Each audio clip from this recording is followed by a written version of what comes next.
There's a very interesting side story that isn't really making headlines when it comes to the conflict in Iraq, which you could say has become the latest proxy struggle in the ongoing fight between rival terrorist groups in the Middle East. Call it a terrorist rivalry of sorts. Abu Bakr al-Baghdadi is the shadowy leader of the Islamic State in Iraq and Syria, or ISIS, a group U.S. Secretary of State John Kerry has compared to Al-Qaeda. They're more extreme even than Al-Qaeda, and they are threatening the United States and Western interests. But condemnation of ISIS has also come from a surprising source, Ayman al-Zawahiri, who replaced Osama bin Laden in 2011 as the leader of Al-Qaeda. After all, until recently, ISIS was better known as Al-Qaeda in Iraq and was responsible for promoting Al-Qaeda's jihad in the region. But relations between the global organization and Iraqi insurgents had always been tense. In 2005, The Guardian quoted insurgent leaders saying, "We don't need Al-Qaeda." And in 2013, Al Jazeera reported that ISIS, then called the Islamic State of Iraq, had openly rejected orders from Zawahiri. In February of 2014, Al-Qaeda formally cut ties with the group. A statement from Al-Qaeda made to Al-Bawaba said,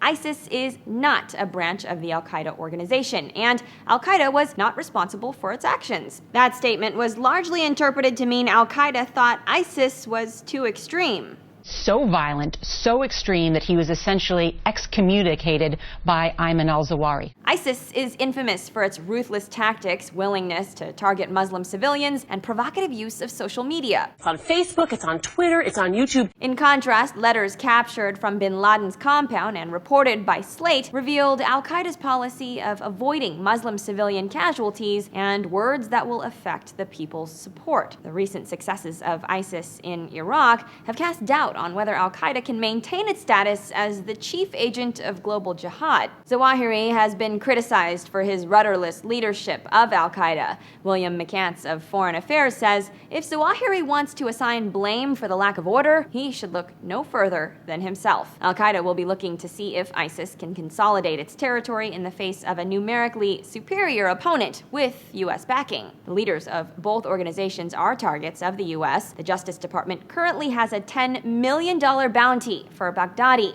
Zawahiri, $25 million. For Newsy, I'm Christina Hartman.